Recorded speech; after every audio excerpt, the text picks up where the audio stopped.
there is something fundamentally broken with the bread on your table. For over 1,000 years, bread was the cornerstone of civilization. It fed entire kingdoms, sustained armies through brutal campaigns, and kept families alive through harsh winters that could last 6 months.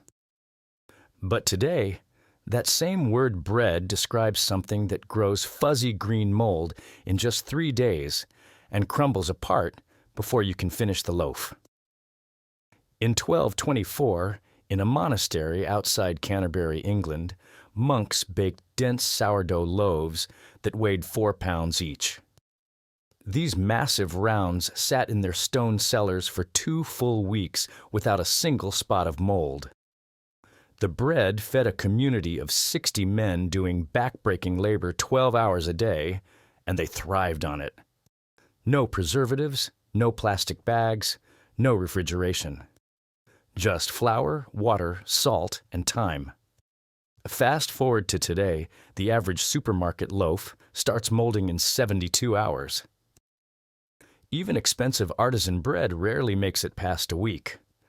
Your great-grandmother baked bread every Saturday that lasted her family until the following Friday without fail.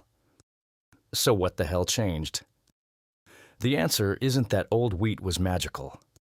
The answer is that modern bread isn't bread at all. It's an industrial food product engineered for profit margins, not preservation. Those medieval bakers knew something about fermentation that the billion-dollar baking industry desperately wants buried. Before we go deeper, drop a comment and tell us, how long does your bread last before it molds? 3 days, a week, or do you see spots by day 2? Let us know below, because what you're about to discover will change how you see every loaf in the store. Hit subscribe because this rabbit hole goes deeper than you think. Let me show you something that will make you question every loaf you've ever bought. I set up 3 loaves on my kitchen counter last week. 1 supermarket white bread, 1 commercial artisan-style loaf, and 1 true long-fermented sourdough I made using methods that haven't changed in 800 years. I'm documenting their decay over 14 days, and what you're seeing isn't just mold growth. It's proof that a billion-dollar industry has convinced you to accept bread that's designed to fail. The factory loaf starts breaking down on day 3. But here's what they don't tell you about that pristine white bread sitting in your pantry right now. It begins with flour that's been stripped of everything nature put there for a reason. Modern roller mills don't just grind wheat, they surgically remove the bran and germ, the parts that contain oils, vitamins, and natural antioxidants that actually help preserve bread. What's left is pure white starch, nutritionally dead and structurally weak. Then comes the Chorleywood bread process, a 1961 invention that sounds more like a chemical weapons program than baking. They blast this empty flour with massive doses of commercial yeast, oxidizing agents, emulsifiers, and mechanical energy so intense it would destroy any living culture. The goal isn't nutrition or longevity, it's speed. They can turn low-quality wheat into a fluffy loaf in 45 minutes instead of the 18 hours traditional bread demands. It's like forcing concrete to cure instantly with chemicals instead of letting it set properly.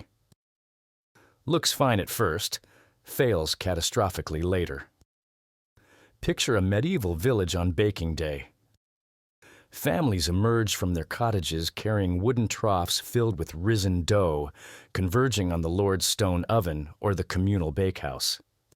This wasn't a daily ritual. Baking happened once, maybe twice a week, and the bread had to last until the next firing. When fuel is precious and oven time is limited, every loaf must be built to survive. This constraint forced medieval bakers to solve a problem modern industry has completely abandoned: how to make bread that actually keeps. Before commercial yeast existed, before the 1800s, virtually every leavened bread in Europe was sourdough. Not by choice, but by necessity. Wild yeast and lactic acid bacteria lived together in what bakers called their leaven, a living culture passed down through generations like a family heirloom. In some German bakeries, starters were older than the kingdoms they served.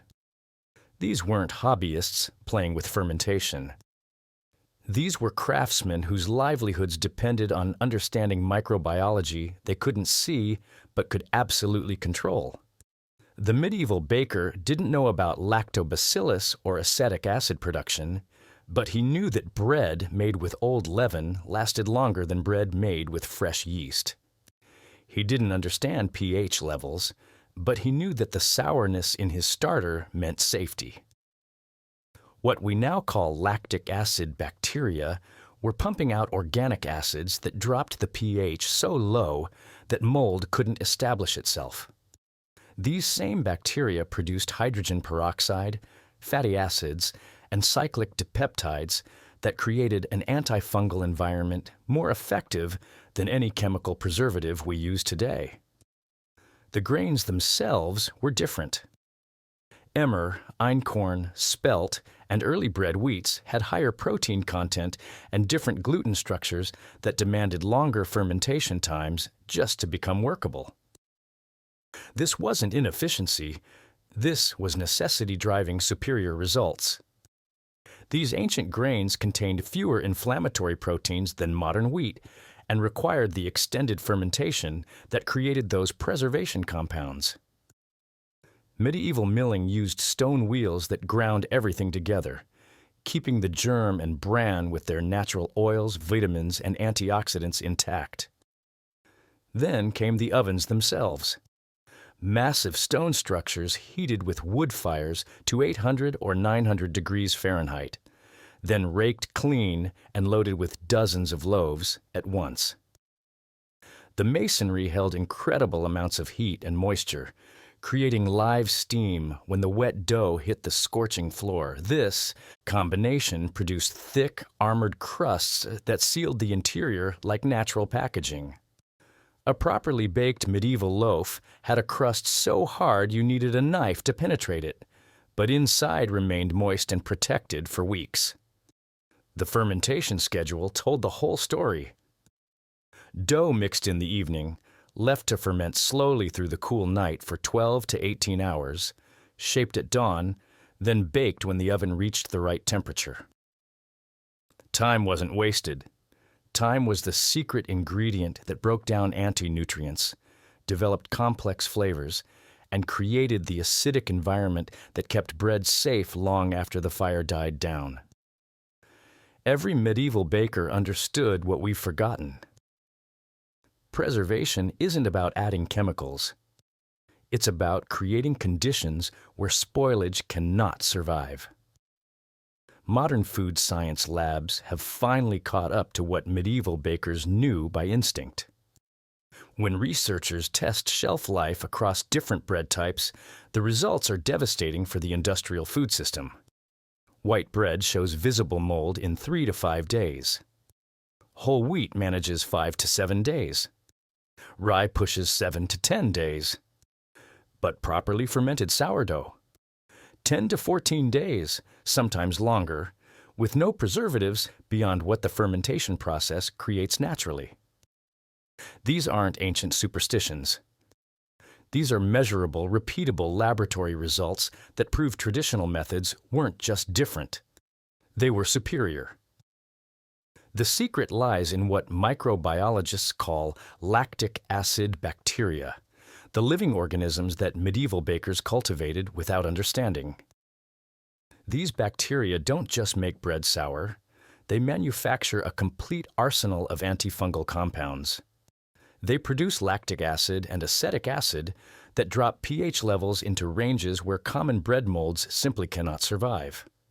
They generate hydrogen peroxide, the same compound hospitals use for sterilization.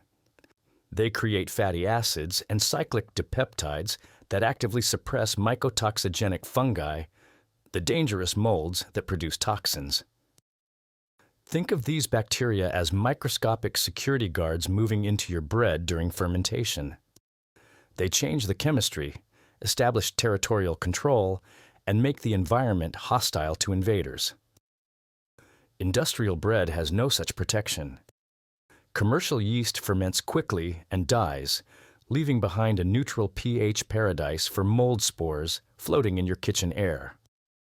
The moment that plastic bag gets opened, the countdown begins. But the preservation benefits were just the beginning. Modern nutritional analysis reveals that long fermentation breaks down the very compounds that make bread difficult to digest. Sourdough bacteria partially dismantle gluten proteins, making them less likely to trigger inflammatory responses. They attack phytic acid, the anti-nutrient that binds up minerals like iron, zinc, and magnesium, making these essential nutrients available for absorption instead of passing straight through your system. Studies show sourdough has a significantly lower glycemic index than standard white bread, meaning steadier blood sugar and sustained energy instead of the spike and crash cycle. Medieval people didn't know about glycemic indexes or phytic acid, but they observed that bread made with old leaven kept people working longer without fatigue. They didn't understand gluten modification, but they knew their fermented bread didn't cause the digestive distress that quick breads sometimes did. What they called thriving, we now measure as better mineral absorption, more stable blood chemistry, and reduced inflammatory markers. Even the flour tells the story. Stone-ground flour retains the germ, and bran with their natural oils, vitamins, and antioxidant compounds that modern roller milling strips away and often discards. Laboratory analysis shows these components don't just provide nutrition. They contribute to flavor development and natural preservation when properly fermented. The medieval baker's stone wheels weren't primitive technology. They were precision tools that kept intact what industrial milling destroys for the sake of shelf-stable flour and faster processing. Every scientific measurement confirms what traditional bakers knew. Time, living cultures, and whole grains create bread that outperforms industrial substitutes in every category that matters. The betrayal didn't happen overnight. It took over a century of systematic dismantling, each step marketed as progress while stripping away everything that made bread actually work. The timeline reads like a corporate conspiracy against your kitchen table, and it started in the late 1800s with the roller mill revolution. Steel rollers replaced stone wheels, and suddenly millers could strip away the bran and germ with surgical precision. They sold this destruction as purity. White flour became the symbol of modern civilization, clean and refined, while the nutrient-dense parts that helped preserve bread got sold as animal feed or simply discarded. We extended the shelf life of flour in warehouses and shortened the life of bread on your counter. The next blow came with commercial yeast in the late 19th century. Pure strains of baker's yeast became cheap and reliable, promising bakeries faster production and more uniform results. One by one, bakeries abandoned their sourdough starters, those living cultures that had been maintained for generations. Why deal with the maintenance and unpredictability of wild fermentation when you could buy consistency in a packet? It was like trading a master craftsman's workshop for an assembly line. Faster, yes. Better? The mold growing on your bread after 3 days answers that question. But the real devastation came in 1961 with something called the Chorleywood bread process. British food scientists figured out how to make bread without fermentation at all. High-speed mixing, massive doses of yeast, oxidizing agents, emulsifiers, and mechanical energy so intense it would kill any living culture. They could turn cheap, low-protein wheat into fluffy loaves in under an hour. Fermentation time dropped from 18 hours to 0. This process now controls the majority of factory bread production across Europe and beyond. The marketing machine went to work selling soft, white, sweet bread as the pinnacle of food technology. Television ads pushed freshness defined as squishiness, not genuine keeping quality. Sliced bagged bread made people dependent on daily supermarket runs instead of weekly home baking. Chemical preservatives, dough conditioners, and artificial flavors became normal ingredients, Band-Aids trying to fix what rushed fermentation and empty flour had broken. But the chemicals were fighting a losing battle against physics and biology. Meanwhile, entire cultures stopped teaching the skills that had sustained families for millennia. How to maintain a starter became exotic knowledge. How to work with whole grains and long fermentation times became a lost art. How to manage wood-fired ovens disappeared completely from most communities. This wasn't natural evolution. This was active suppression of knowledge that threatened industrial efficiency and profit margins. The food industry didn't just change what bread was made of. They changed what bread was supposed to do. Instead of lasting 2 weeks, it was supposed to be consumed immediately. Instead of sustaining energy, it was supposed to create cravings for more. Instead of connecting families to traditional skills, it was supposed to create dependence on corporate supply chains. Every step in this timeline moved bread further from food and closer to product, further from preservation and closer to planned obsolescence. Let me show you the real cost of 3-day bread, and it goes far beyond the sticker price. When I calculate what families actually spend on bread, the numbers are staggering. A 2-kilogram homemade sourdough costs about $3 in ingredients and lasts 2 weeks. The equivalent amount of supermarket bread costs $12 to $15 and gets thrown away every few days when mold appears. But you're not just paying extra for packaging and marketing. You're paying for planned obsolescence, bread designed to fail, so you'll buy more bread. The average American household throws away 30% of the bread they purchase because it molds or stales before consumption. That means 1 out of every $3 you spend on bread goes directly into the garbage. Meanwhile, industrial bakeries have perfected the art of making you pay premium prices for air. Modern bread dough is so overhydrated and filled with gas that you're essentially buying water and carbon dioxide at bread prices. A medieval baker would be horrified at how much you pay for so little actual nutrition and staying power. But the financial bleeding extends far beyond your grocery budget. Modern bread creates a dependency on fragile supply chains that can collapse without warning. When trucking stops, when factories lose power, when distribution networks break down, supermarket shelves empty in 72 hours. A household that knows traditional fermentation can turn stored grain or flour into 2-week bread using nothing but time and a living starter. They've broken free from just-in-time delivery systems that treat food security as someone else's problem. The health costs multiply the economic damage. High glycemic index bread spikes blood sugar, creating energy crashes that drive snack purchases and caffeine dependency. The lack of proper fermentation means phytic acid binds up minerals your body desperately needs, leading to deficiencies that show up as fatigue, poor immunity, and metabolic dysfunction. Some researchers suspect the massive increase in yeast exposure from industrial bread contributes to digestive issues, candida overgrowth, and food intolerances that didn't exist when bread was properly fermented. Your ancestors didn't need probiotics because their bread was probiotic. Meanwhile, we've lost food culture itself, candida overgrowth, and food intolerances that didn't exist when bread was properly fermented. Your ancestors didn't need probiotics because their bread was probiotic. Meanwhile, we've lost food culture itself. Industrial bread didn't just hollow out nutrition, it destroyed a core household skill that connected families to food security and seasonal rhythms.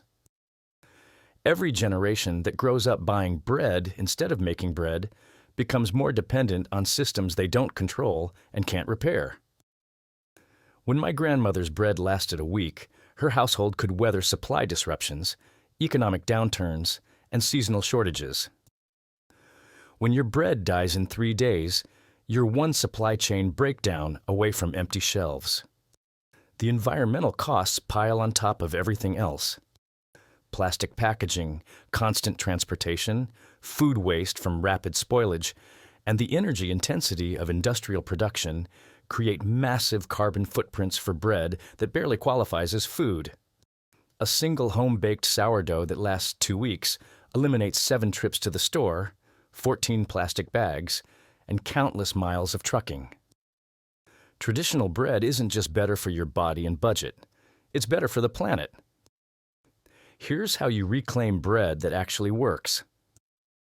First, forget everything the supermarket taught you about flour. Start with stone-ground whole wheat or high-extraction flour from a local mill if possible. Better yet, source heritage grains like einkorn, emmer, or spelt that haven't been bred for industrial processing.